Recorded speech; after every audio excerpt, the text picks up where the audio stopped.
Eh, Malam hari ini kita lanjut ke tema pemahaman diri tentang mengenali siapa kita. Untuk malam hari ini kita masuk melalui gerbang perspektif generasi. Jadi mungkin teman-teman sering dengar orang bilang bahwa kita ini anak zamannya masing-masing.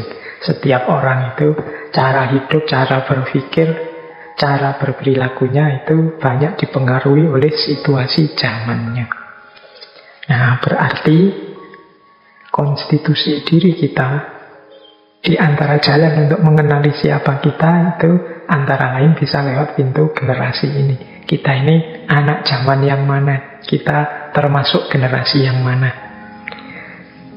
Kalau teman-teman mencermati berbagai teori-teori, konsep-konsep, wawasan-wawasan tentang diri yang selama ini kita bahas di ngaji filsafat kita ini, menurut saya ada 4 variabel penting yang membentuk diri kita, yang itu menjadi kunci mengapa sih kita itu menjadi orang yang seperti ini sekarang, dengan segala karakter kita, dengan segala gaya hidup kita, dengan segala sikap perilaku kita.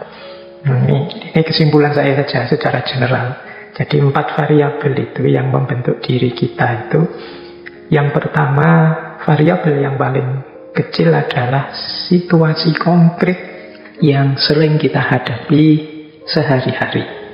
Jadi pengaruh situasi konkret. Situasi konkret itu mungkin rumah kita, teman-teman kita, tetangga-tetangga kita. Ini kan momen-momen konkret satu demi satu yang kita hadapi setiap hari. Ini banyak membentuk diri kita. Kita lahir dalam situasi keluarga yang seperti apa, teman-teman yang kita miliki selama ini apa saja. Kita pernah mengalami peristiwa-peristiwa apa saja dalam hidup kita. Mungkin pernah mengalami kekecewaan, mungkin pernah mengalami kegembiraan yang luar biasa, mungkin pernah mendapatkan anugerah yang luar biasa dari Allah, atau musibah yang kita rasa sangat berat. Ini situasi-situasi yang kita hadapi, yang itu membentuk diri kita, baik secara positif maupun secara negatif. Ini variabel yang menurut saya banyak bermain. Pengaruh situasi. Boleh teman-teman kalau ingin memahami dirinya, bermuhasabah, coba dicek. Aku itu jadi orang yang seperti ini itu kira-kira akarnya di mana? Kok aku jadi orang yang agak pemarah ya, padahal aku dulu sabar. Kira-kira ini lahir dari peristiwa-peristiwa apa dalam hidupku? Atau pengaruh teman-temanku yang mana? Atau situasi keluarga yang seperti apa yang selama ini aku alami? Yang pertama itu, jadi pengaruh situasi. Yang kedua, lebih luas, pengaruh tradisi, pengaruh budaya. Kalau ini lebih luas daripada situasi-situasi satu demi satu yang kita alami tiap hari. Pengaruh tradisi budaya itu ya mudahnya, misalnya yang lahir di Jawa, mungkin perspektif hidup, gaya hidup, pandangan hidupnya berbeda dengan yang lahir di Bali, di Sumatera, di Kalimantan. Pasti sedikit-sedikit ada bedanya daerah-daerah tradisi-tradisi tersebut dalam membentuk karakter, dalam membentuk diri orang-orang yang ada di sana. Jadi yang kedua, pengaruh tradisi. Ini penting kita pahami juga. Jadi aku itu hidup dalam budaya yang seperti apa, dalam tradisi hidup yang bagaimana. Ini jauh lebih luas daripada yang pertama tadi. Yang ketiga, kalau ini lebih luas lagi, sifatnya global, pengaruh zaman. Jadi kadang-kadang kalau di kampus pakai istilah pengaruh global. Dunia ini sedang seperti apa? Nah, ini sedikit banyak mesti mempengaruhi hidup kita. Pengaruh perkembangan global, misalnya model komunikasi hari ini, yang seluruh dunia ya sudah masuk tidak hanya di dunia nyata, tapi dunia maya dengan media sosialnya. Yang itu banyak mengubah karakter kita, banyak mengubah cara kita hidup, cara kita berpikir. Ini namanya pengaruh zaman. Jadi orang lahir zaman kapan, itu pasti beda dengan orang lahir di era zaman yang berbeda. Nah, malam hari ini sebenarnya kita akan lebih banyak membahas aspek pengaruh zaman ini. Kita sifatnya sangat global, makanya istilahnya generasi. Anak-anak yang lahir tahun sekian sampai sekian itu secara global mengalami apa dalam hidup ini, kemudian peradaban manusia seperti apa, sehingga seperti itulah terbentuknya dirinya. Nah, itu yang ketiga, pengaruh zaman. Yang keempat, ini yang paling banyak kita bahas di ngaji filsafat, yaitu refleksi kita sendiri terhadap pengaruh-pengaruh yang masuk tadi. Kita ini kan bukan mesin, bukan robot. Kita itu manusia yang aktif, tidak hanya reaktif, tapi bisa juga kreatif. Yang bisa menerima juga bisa menolak.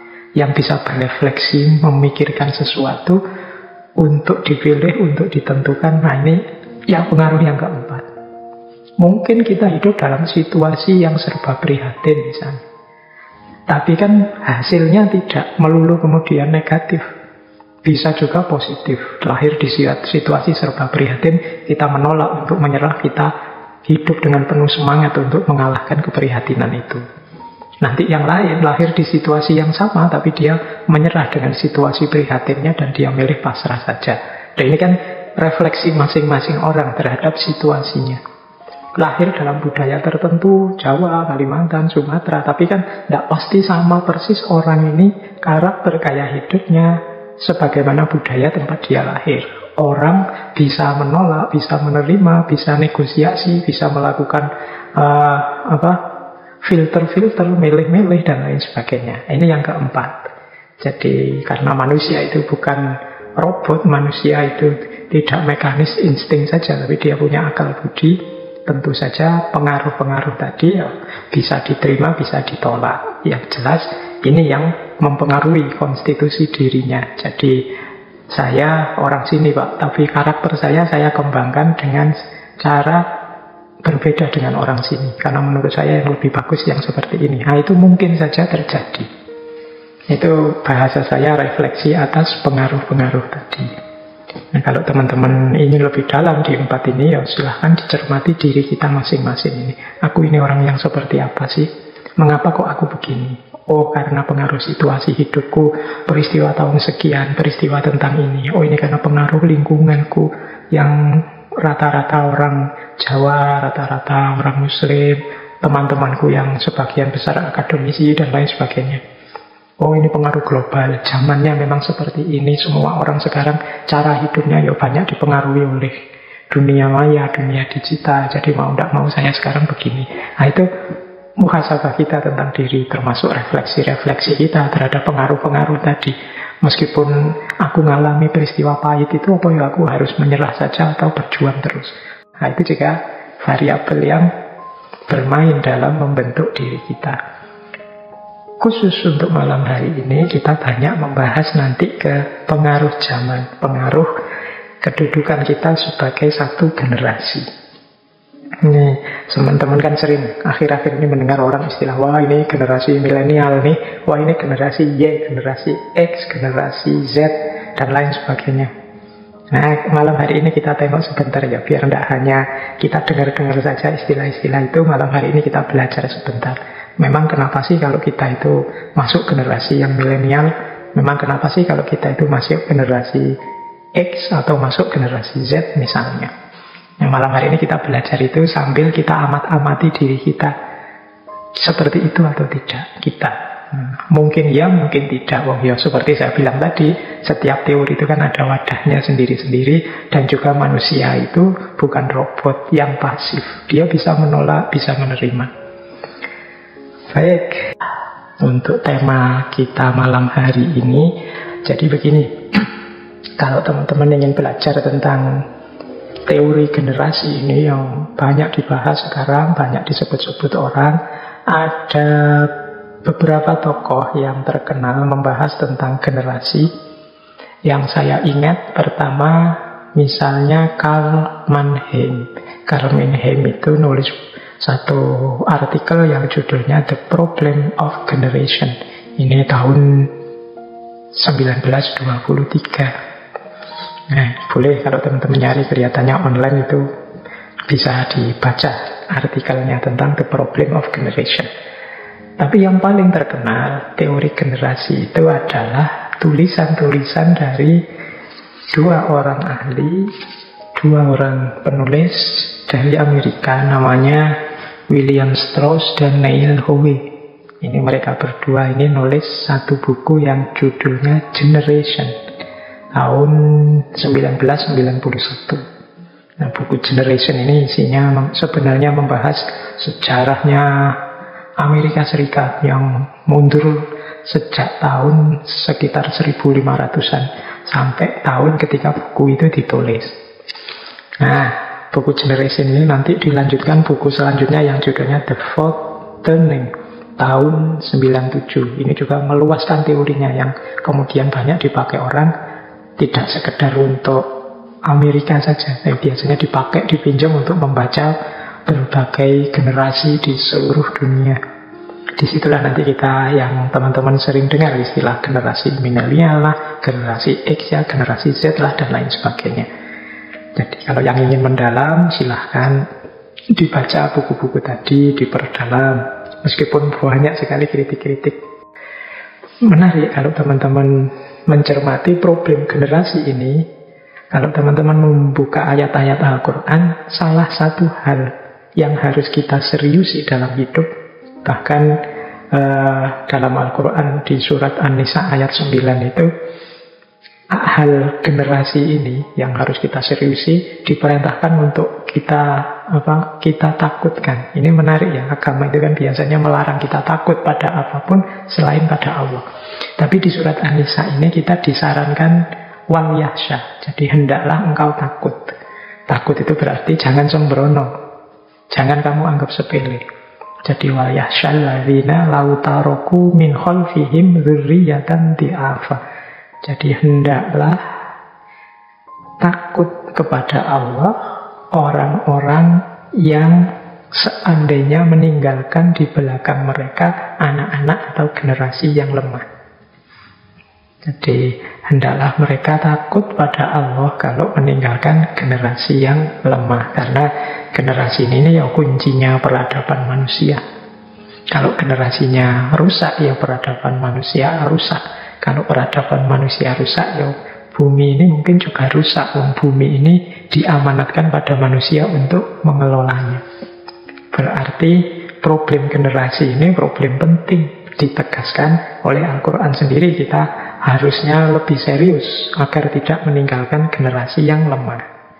Ya tentu saja cara kita agar tidak meninggalkan generasi yang lemah, ya kita pahami, kita ketahui dulu ilmu-ilmunya tentang karakter dan ciri-ciri generasi.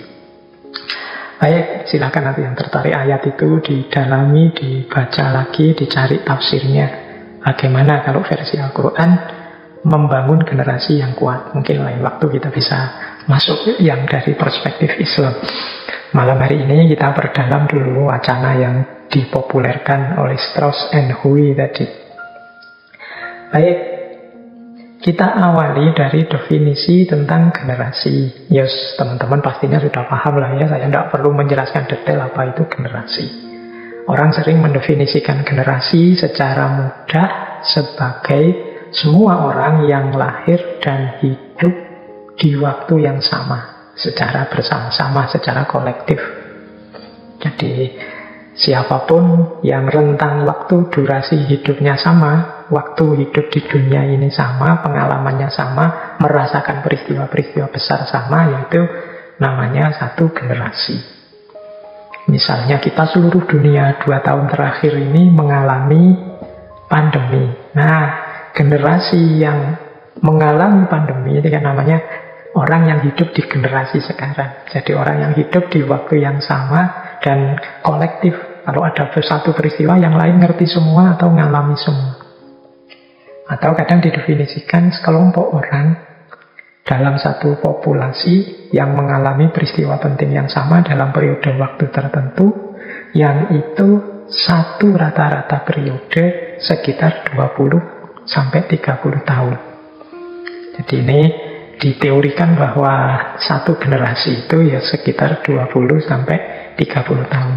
Jadi ini dihitung sejak lahir, tumbuh, dewasa, dan produktif. Ini dihitung 20 sampai 30 tahun. Ini disebut satu generasi. Makanya di bukunya Neil and Howe tadi itu ya membaca generasinya di rentang waktu sekitar 20-an tahun. Jadi ini untuk memudahkan pembacaan. Baik, yang teknis-teknis mungkin tidak terlalu kita bahas karena banyak kritik terhadap teori ini. Nanti kita ambil yang umum-umum saja untuk memahami diri kita. Ada istilah kalau di Neil and Howe itu namanya turning. Setelah turning ada archetype.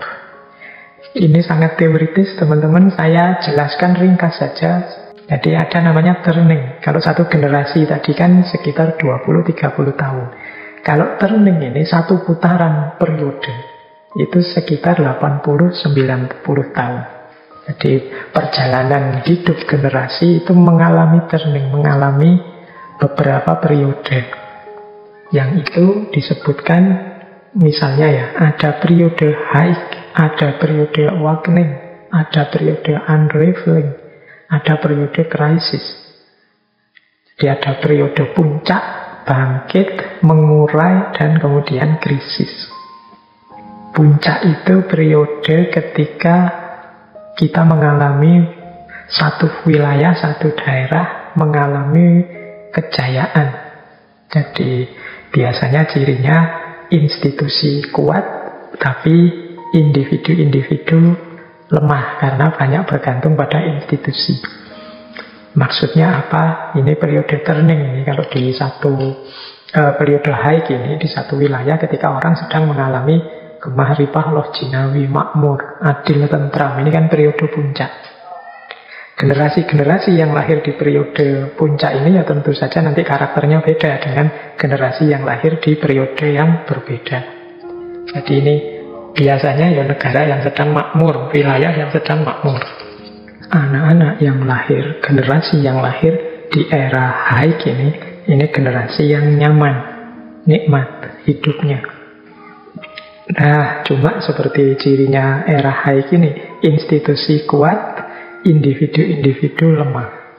Karena individu-individu biasanya ya ternina bubukkan oleh situasi nyaman, kemakmuran. Nah, terus kalau situasi high ini bertahan, lama-lama akan muncul situasi turning baru, pembalikan yang baru, yaitu namanya situasi kebangkitan. Di situasi kebangkitan ini muncul kritik-kritik, muncul keberatan-keberatan terhadap lembaga, institusi. Kalau negara ya negara, atas nama otonomi pribadi. Maksudnya apa? Ya tadi individu-individu mulai melakukan kritik-kritik kepada lembaga, kepada institusi, kepada negara. Mungkin karena bosan terhadap status quo, mungkin karena sudah tidak nyaman lagi dengan disiplin-disiplin sosial, mungkin karena ingin menegakkan kemandirian pribadi, kesadaran diri, spiritualitas, otentisitas pribadi, dan lain sebagainya. Ini namanya situasi awakening, situasi kebangkitan. Mulai muncul kritik-kritik kepada lembaga. Orang ingin diakui eksistensi dirinya, orang ingin eksis sebagai dirinya, tidak hanya diafiliasikan dengan lembaganya atau negaranya. Itu situasi kedua setelah mengalami high. Nah, situasi awakening ini akan melahirkan situasi baru, turning yang baru, yaitu turning unraveling, jadi mengurai.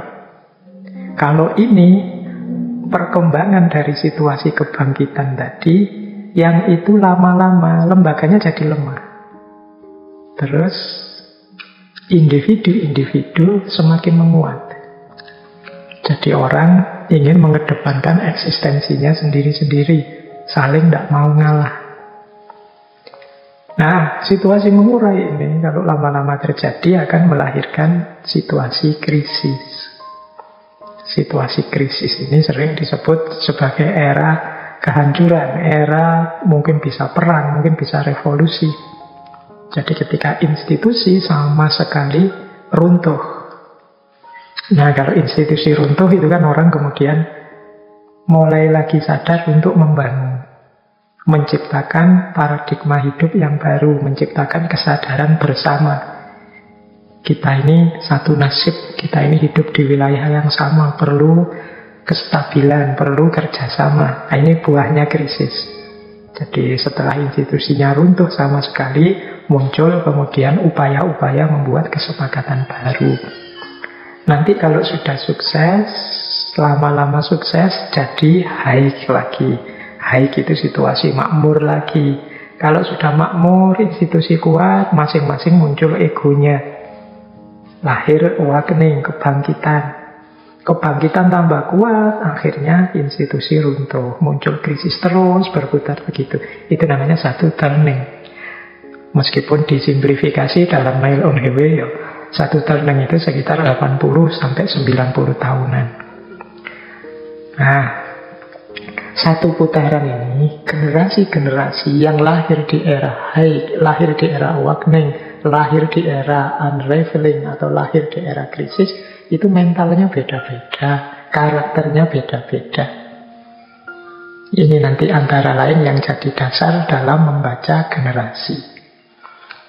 Jadi ini generasi lahir kapan, situasi yang dihadapi kira-kira apa? Apa situasi haik, apa situasi awakening, atau situasi unraveling, atau situasi krisis. Baik, ini pengantar saja untuk kita memahami bagaimana cara berpikir dalam buku generasi yang saya jelaskan tadi dan buku The Fourth Turning. Oke, teman-teman, kita langsung duduk saja ya ke kategori-kategori generasinya. Nanti terus mari kita pahami dalam rangka memahami diri kita sendiri-sendiri. Kita ini ada di generasi yang mana? Kira-kira pengaruh zaman apa yang masuk ke diri kita? Baik, bismillah. Kalau baca bukunya Neil and Howe tadi, itu banyak sekali standar-standar yang dipakai untuk memahami generasi. Nanti ada saikulum apa. Nah, kita pakai yang sering kita sebut saja dalam dunia kita sehari-hari hari ini, istilah-istilah yang menyebut generasi. Ini simplifikasi saya dari buku itu. Jadi kita bagi saja kategori generasi itu jadi 6 sesuai dengan buku itu. Ada generasi veteran atau tradisionalis yang lahir tahun 1925 sampai 1945. Ya sebenarnya banyak sih uraian generasi-generasi sebelum itu, termasuk ada tentang lost generation dan lain sebagainya. Tapi kita simpelkan dulu saja, semoga lain waktu ada lebih detail membahas ini. Ini kan konteksnya untuk memahami diri kita. Makanya saya awali dari generasi tradisionalis atau veteran, yang itu dimulai tahun 1925 sampai 1945. Yang kira-kira insya Allah masih ada yang hidup hari ini. Tapi mungkin generasi sebelum itu sudah sangat jarang kalau dibilang begitu ya. Karena 20 tahun ke belakang dari 1925 itu kan 1905. Itu kemungkinan ya sudah tidak ada yang masih hidup. Kalau ada luar biasa. Jadi 25 sampai 45 itu tradisionalis atau generasi veteran. Nanti ada generasi namanya baby boomers. Teman-teman mungkin pernah dengar juga ya istilah ini. Kalau baby boomers itu sekitar tahun 1946 sampai 1964. Nanti ada generasi X. Generasi X ini tahun 1965 sampai 1980. Nah, kalau saya masuk generasi X. Kalau teman-teman yang ikut ngaji hari ini mungkin banyak yang generasi Y. Generasi Y ini yang dikenal sebagai generasi milenial. Ada yang menyebut ya generasi milenial itu tahun 1981 sampai 1997. Kemudian ada generasi Z. Generasi Z itu tahun 98 sampai 2010. Dan nanti ada yang nambah satu lagi, yaitu namanya generasi Alpha. Generasi alfa itu yang lahir 2010 sampai sekarang. Kira-kira itu pembagiannya. Ada selisih-selisih orang, tapi ya saya ambil saja yang itu. Yang penting rentangnya kurang lebih 20 tahun untuk satu generasi. Jadi ada tradisionalis atau veteran, ada baby boomers. Ini era perjuangan. Ini kalau di Indonesia 4664. Ada generasi X 6580, ada generasi Y, generasi milenial, ada generasi Z, ada generasi alfa. Kalau generasi tradisionalis yang lahir tahun 25 sampai 45, ini kadang disebut silent generation. Silent generation ini karena ini generasi yang banyak mengalami peristiwa-peristiwa yang mengubah peradaban, peristiwa besar memilukan. Ya, seperti Perang Dunia Kedua. Biasanya generasi yang lahir era ini generasi yang masih serba sulit, serba prihatin. Situasi dunia tidak menggembirakan. Ini masih rame-ramenya perang. Jadi siapapun sedang berprihatin karena Perang Dunia Kedua. Ya tentu saja watak generasi yang lahir di era tradisionalis ini nanti agak berbeda. Nah, terus setelah era tradisionalis ada era baby boomers. Era baby boomers ini era 4664. Ini disebut baby boomers karena era ini lahir banyak sekali bayi-bayi. Angka kelahiran meningkat tajam. Perang selesai, ya orang kembali lagi ke rumahnya masing-masing, mulai membangun, mulai muncul optimisme-optimisme dalam hidup, mulai muncul kesadaran-kesadaran membangun kreatif untuk hidupnya. Jadi ini era dimulainya berbagai kemajuan. Situasi mulai makmur. Nah, tingkat kelahiran bayi jadi banyak. Makanya istilahnya baby boomers. Kalau di Indonesia ini kan awal kemerdekaan. Muncul optimisme-optimisme. Baik, era selanjutnya, ini anak 65-an ini, 65 sampai 80 termasuk saya. Ini generasi X. Kalau generasi X ini sudah tidak baby boomers lagi. Orang mulai sadar pentingnya pembatasan kelahiran. Jadi kalau di Indonesia ya pentingnya KB itu kan mulai dipopulerkan luar biasa di era-era ini. Nah, era ini juga menandai munculnya inovasi-inovasi baru yang banyak dinikmati. TV, kabel, mulai lahir jaringan internet meskipun masih belum secanggih hari ini. Tapi munculnya teknologi-teknologi canggih ini dimulai di eranya generasi X ini. Jadi generasi ini mungkin ngalami era tidak ada listrik, termasuk ngalami juga ada listrik. Ngalami era tidak ada HP, tapi juga ngalami era ada HP. Nah, ini generasi X. Ini dia jadi semacam jembatan menuju era milenial. Jadi mereka ngalami pra-milenial dan juga ngalami eranya anak-anak milenial. Nah, ini generasi X. Nanti ada generasi Y. Generasi Y ini lahir 81 sampai sekitar 97. Di sini lahir ketika perkembangan teknologi tambah luar biasa. Mereka mengalami peningkatan drastis perkembangan teknologi. Ini anak-anak 81-97. Mereka mengalami misalnya, ya teman-teman yang suka game ya, game-game jadul yang baru muncul sampai game paling canggih hari ini. Ini anak-anak milenial. Jadi mereka ngerti teknologi awal sampai teknologi paling canggih hari ini. Mereka ngerti tahapan-tahapannya. Jadi ngalami teknologi yang biasa-biasa sampai era teknologi yang luar biasa. Kalau generasi X tadi kan ngalami sebelum banyak teknologi ada teknologi sampai ada teknologi. Kalau Y ini ngalami teknologi dari yang biasa-biasa sampai teknologi yang luar biasa. Nah, kemudian generasi Z. Kalau generasi Z ini ya tentunya sudah anak IT ini, generasi Z ini 98 sampai 2010 lahirnya. Jadi mereka ini generasi yang tidak pernah mengenal hidup tanpa teknologi. Generasi ini kadang-kadang disebut generasi iGen. Jadi generasi apa ya? Generasi digital, generasi internet hari ini itu generasi Z.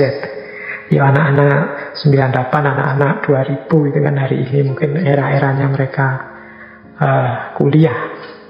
Dan sejak kecil mereka memang tidak pernah mengalami hidup yang tanpa teknologi.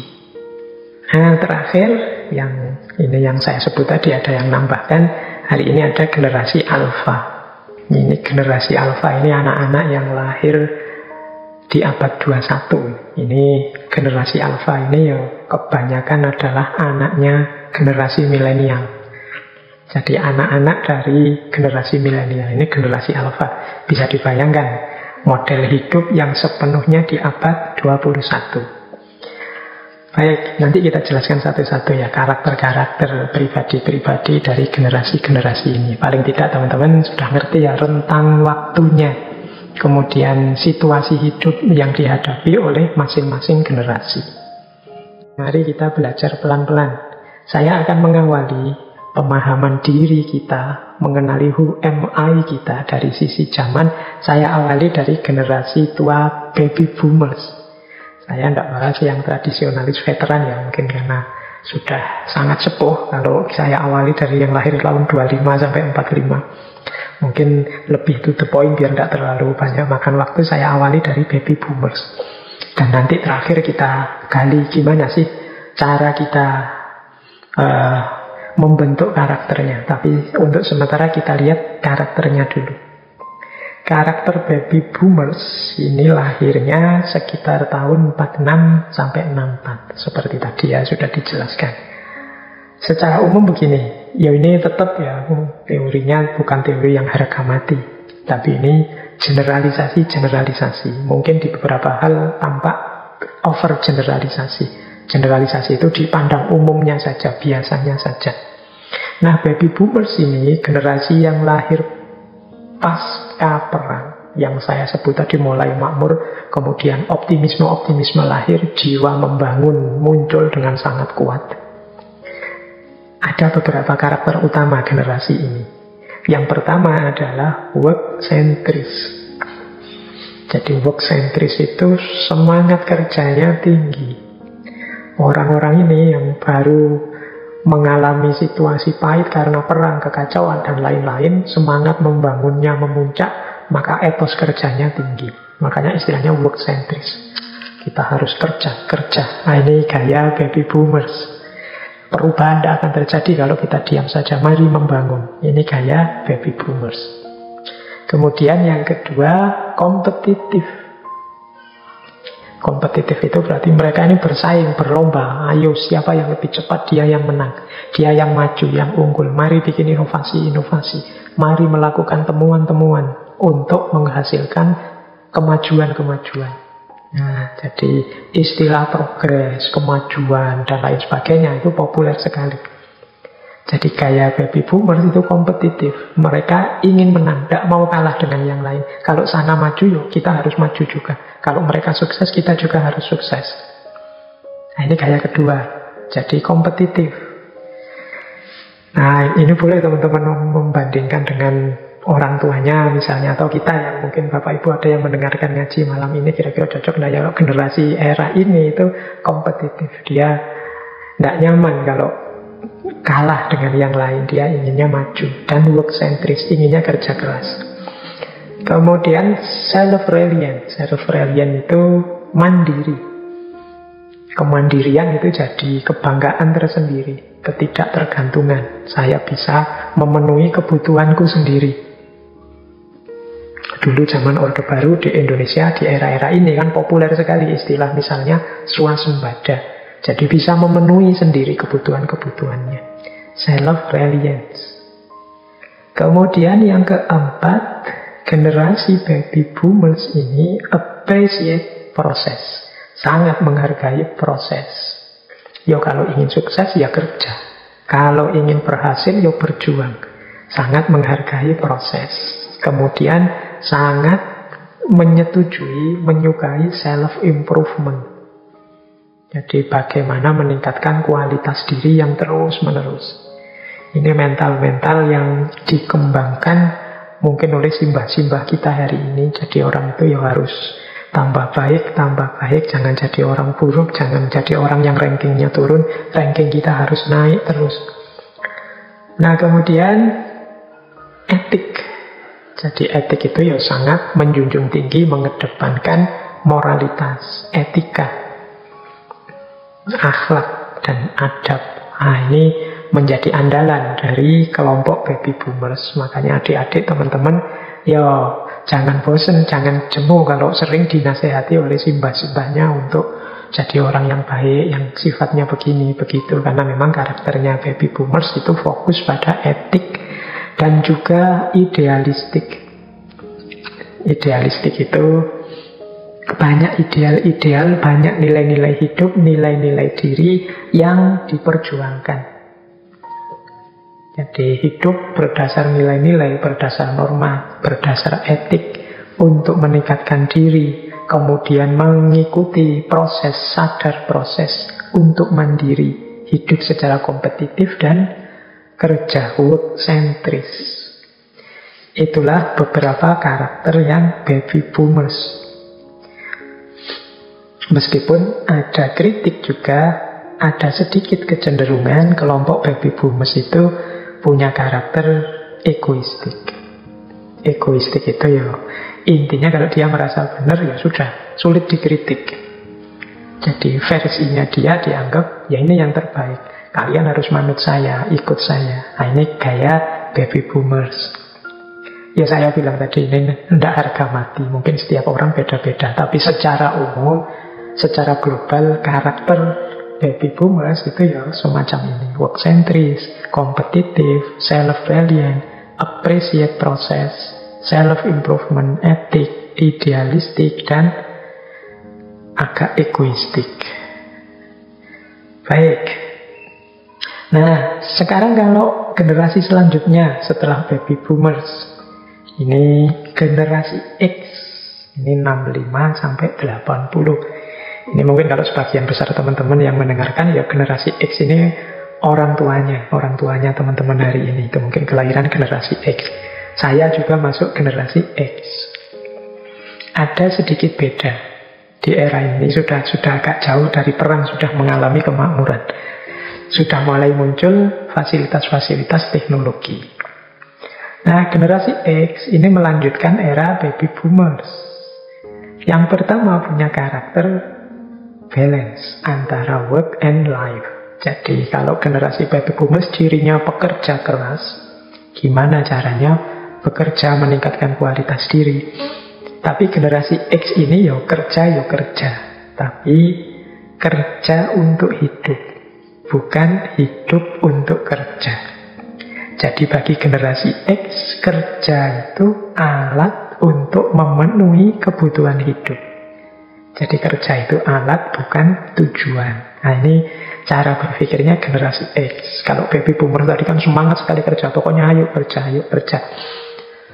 Tidak salah, karena zaman itu sedang semangat-semangatnya membangun pasca perang. Nah generasi X ini situasinya sudah stabil lama, maka muncul kesadaran, yo kita hidup ini bukan kerja untuk hidup, tapi bukan hidup untuk kerja, tapi kerja untuk hidup.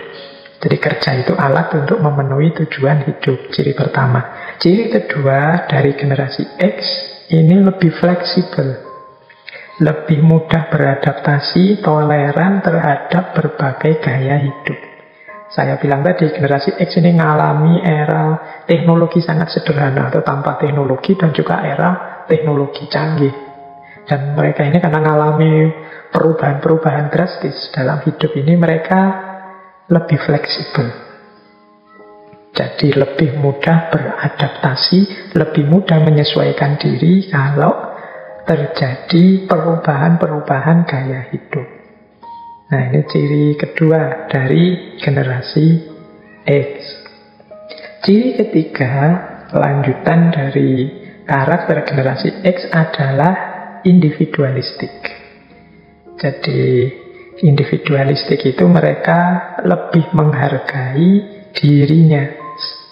Mereka lebih suka independen, tidak diatur-atur, tidak terlalu diintervensi.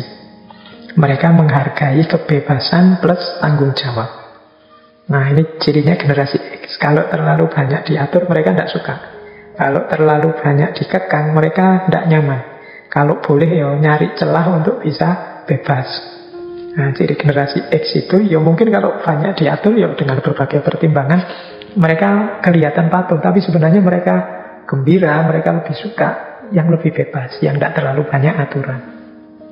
Itu ciri generasi X. Makanya selain individualistik, mereka itu karakternya informal. Jadi tidak terlalu suka hal-hal yang formal, yang resmi, yang diatur. Mereka tidak mau banyak diatur juga, tidak terlalu ingin mencampuri urusan orang lain, ngatur-ngatur orang lain. Nah, ini di buku itu dijelaskan begitu. Dan juga technologically adept. Jadi generasi yang mahir teknologi, karena mereka lah yang mengalami era lahirnya teknologi-teknologi canggih. Technologically adept itu generasi yang mahir teknologi. Ini era-era 65-80 ya. Termasuk saya, itu kan generasi X. Ada yang cocok, ada yang tidak, pasti saja. Tapi beberapa mungkin sesuai. Paling tidak, ini bahan kita untuk refleksi diri kita masing-masing. Terus, kita lanjut. Era yang semakin canggih. Generasi milenial atau generasi Y. Nah, mungkin banyak juga yang ikut ngaji malam hari ini generasi Y. Yang pertama, generasi Y ini adalah generasi yang tech savvy. Tech savvy ini yang penggemar teknologi. Ya, mereka sejak lahir sudah kenal teknologi. Makanya lebih tech savvy. Lebih gemar dengan kalau ada teknologi-teknologi baru. Kemudian open-minded, terbuka. Jadi mereka tidak kaku, tidak dogmatis, berpikirnya lebih terbuka. Itu generasi milenial. Kemudian achievement oriented. Mereka suka capaian-capaian baru. Jadi mereka suka dengan pengembangan dirinya, pengembangan situasinya, mencapai sesuatu, achievement oriented. Kemudian mereka kreatif, problem solver. Karena mereka terbuka, suka capaian, maka mereka punya karakter kreatif. Berani mencoba, trial and error, sampai ketemu jawabannya. Generasi-generasi ini mungkin gambaran kreatif problem solver itu misalnya kalau punya perangkat gadgetnya error, rusak, itu mereka mau nyoba-nyoba ini salahnya di mana, kelirunya di mana, kurangnya di mana, melakukan trial and error, coba-coba, sopo ngerti bener, diperbaiki sendiri misalnya. Itu kreatif problem solver.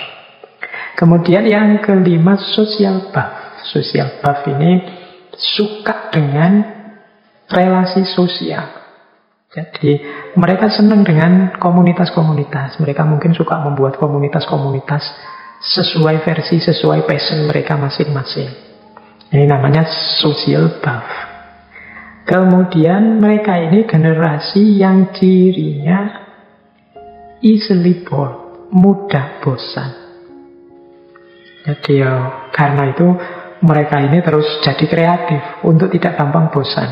Mereka ingin menciptakan hal-hal yang baru.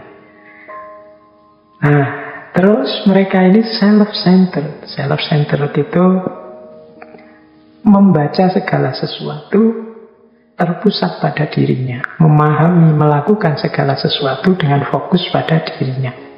Ini self-centered. Ini yang mungkin ada positif, ada negatifnya. Dan ada yang bilang generasi Y itu cenderung agak narsis. Ingin tampil, ingin menunjukkan dirinya, apalagi didukung self-centered tadi, terpusat pada diri. Meskipun begitu, mereka ini gemar teknologi, pikirannya terbuka, orientasi hidupnya untuk capaian-capaian dan kreatif, serta suka bersosialisasi. Meskipun mudah bosan, perspektifnya lebih ke perspektif sesuai dirinya dan agak narsis. Ini cirinya generasi Y, generasi milenial. Kita lanjut. Nah, sekarang kalau generasi Z, nah ini lebih muda lagi.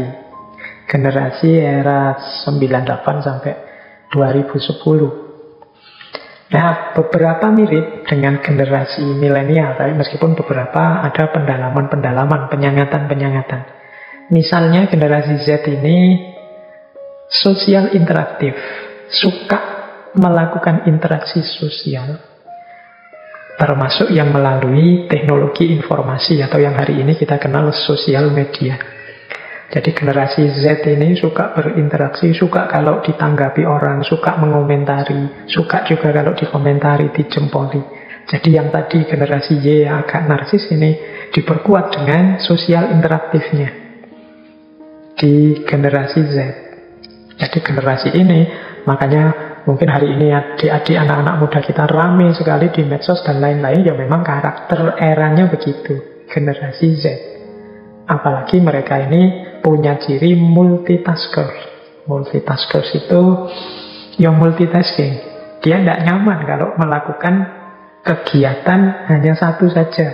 Sukanya double-double. Saya tidak tahu ada nggak teman-teman di sini misalnya yo pegang HP, yo nonton TV, ya di depan laptop ngapain. Nah ini multitasker. Kadang-kadang makan saja kan tidak cukup hanya makan. Ya sambil makan, ya sambil ngobrol dengan teman, ya sambil pegang HP baca WA. Multitaskers. Ini cirinya generasi Z. Pak, ini apa ada di generasi Z saja? Ya enggak. Ya mungkin generasi yang lain bisa ketularan generasi Z. Yang tua-tua ikut-ikutan, yang muda-muda sekarang serba multitasker. Apa saja disambi, baca WA, baca berita, disambi. Tidak pernah melakukan satu hal dinikmati, dihayati, didalami. Yang dilakukan selalu macam-macam. Nah, kemudian ada penelitian mereka ini entrepreneurs. Generasi Z ini ada penelitian 72% ingin merintis bisnis atau usaha sendiri. Generasi Z ini malu. Kalau ditanya cita-citanya apa, terus mungkin jawabnya ingin jadi PNS atau ASN, ingin jadi. Mereka ini lebih suka, lebih bangga kalau mampu misalnya membuka usaha mandiri atau bisnis-bisnis mandiri. Nah, ini kayaknya generasi Z. Nah, terus generasi Z ini adalah generasi yang sangat terdidik, educated. Mengapa? Karena mereka bisa dapat informasi apa saja langsung dari internet, dari teknologi informasi yang mereka pegang. Jadi generasi Z ini satu generasi yang mahir sekali dengan teknologi, namanya tech innate. Jadi teknologi itu sudah mendarah daging di mereka, ya di antara efeknya mereka ini bisa tahu apa saja. Bekalnya apa? Bekalnya HP. Wah, ini ngeri kalau berhadapan dengan generasi Z. Misalnya sebelum ke dokter misalnya, itu kalau generasi ini itu sudah googling dulu penyakitku ini namanya apa, cirinya apa, kelemahannya apa, obat-obat yang bisa membantu ini. Oh, itu kalau nanti sudah ketemu dokter bisa diskusi sama dokternya, dia tahu macam-macam dari Google. Mungkin mau belanja ya sudah survei harga-harga dulu. Jadi kalau pedagangnya menaikkan harga suka-suka, dia punya data, punya referensi. Ini kemahalan karena harganya kan kalau di marketplace sekitar sekian, ini yang asli sekian, yang KW sekian. Mereka ini ngerti banyak hal. Jadi karena mudah mengakses informasi, itu yang disebut generasi educated, generasi Z. Nah, secara umum kemudian generasi ini banyak yang berkarakter filantropis. Mereka ingin menyumbangkan hal besar, ingin melakukan hal besar untuk dunia, untuk hidup ini. Jadi ini namanya filantropis. Mereka punya idealisme-idealisme yang ingin mereka sumbangkan untuk dunia. Nah, mereka ini digital native dan tech innate seperti saya bilang tadi. Mereka generasi yang tidak bisa membayangkan hidup ini tanpa teknologi. Jadi beda dengan generasi saya misalnya. Kalau generasi saya waktu kecil di desa saya belum ada listrik. Kemudian ngalami ada listrik. Dari radio nanti ngalami dari nonton TV, misalnya nonton film, zaman dulu ada model video yang ada kaset beta, itu kasetnya besar itu, kemudian ada era VCD, ada era DVD, ada era itu kan zaman saya generasi. Tapi generasi Z ini mereka sudah lahir ketika teknologi sudah sangat canggih. Makanya mereka tidak membayangkan, sulit membayangkan hidup yang tanpa teknologi. Nah, ini generasi Z. Di antara kelemahannya, ya kalau generasi Z ini less focused. Jadi karena sukanya multitaskers, mereka ini sulit kalau disuruh fokus pada satu hal. Jadi kita harus sering-sering mengingatkan.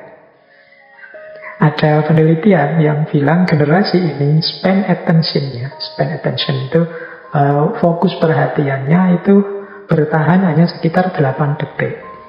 Jadi mereka bisa fokus pada sesuatu secara serius. Itu ada yang bilang kalau generasi Z ini hanya 8 detik. Setelah itu mungkin mereka noleh sana, noleh sini, ingin melakukan hal lain selain yang sedang dilakukan tadi. Jadi ini generasi Z ini dia harus sering diingatkan untuk fokus. Belajar misalnya, pegang laptop ingin belajar, begitu laptop di depannya tidak jadi belajar, malah mungkin buka buku pelajarannya sebentar terus buka yang lain. Ini karena diantara karakternya multitaskers. Nah ini generasi Z. Nah, generasi Z ini anak-anak yang mungkin hari ini kuliah. Nah yang terakhir ada generasi Alpha. Generasi Alpha ini jauh lebih canggih peradabannya dibandingkan anak-anak dari generasi Z.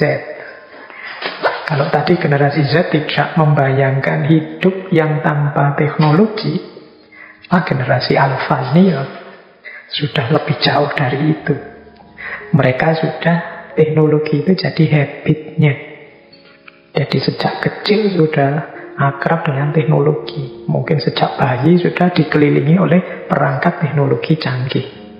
Ini generasi Alpha sudah. Jadi sudah jadi habitnya. Kalau tadi generasi Z kan teknologi itu sudah jadi innate-nya. Kalau generasi Y kan tech savvy, teknologi jadi kegemarannya.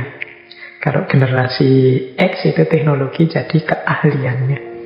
Jadi dari generasi X teknologi jadi keahlian. Kalau di generasi Y teknologi jadi kegemaran. Kalau di generasi Z teknologi jadi bagian dari hidup yang tidak terpisahkan. Di generasi Alpha teknologi menjadi habit, jadi kebiasaan hidup sudah. Nah tentu saja karena mereka akrab dengan teknologi seperti generasi Z tadi, mereka ini cerdas, ngerti banyak hal. Bahkan seperti hari ini kan banyak isu mulai muncul bahwa pendidikan-pendidikan formal itu pelan-pelan perannya mulai tergeser. Hari ini orang lebih melihat kemampuan-kemampuan, penguasaan-penguasaan pengetahuan maupun keterampilan dibandingkan formalitas pendidikan. Karena orang mulai sadar, banyak orang bisa macam-macam tanpa harus melalui formalitas pendidikan sekolah. Jadi kita bisa banyak hal. Misalnya kan saya banyak teman yang bidangnya agama, tapi ternyata bisa desain, bisa ini itu. Secara teknologi, dari mana? Belajar sendiri. Karena fasilitas untuk belajar mandiri secara online, secara digital, lewat internet itu hari ini luar biasa. Dan ini ciri generasi Alpha.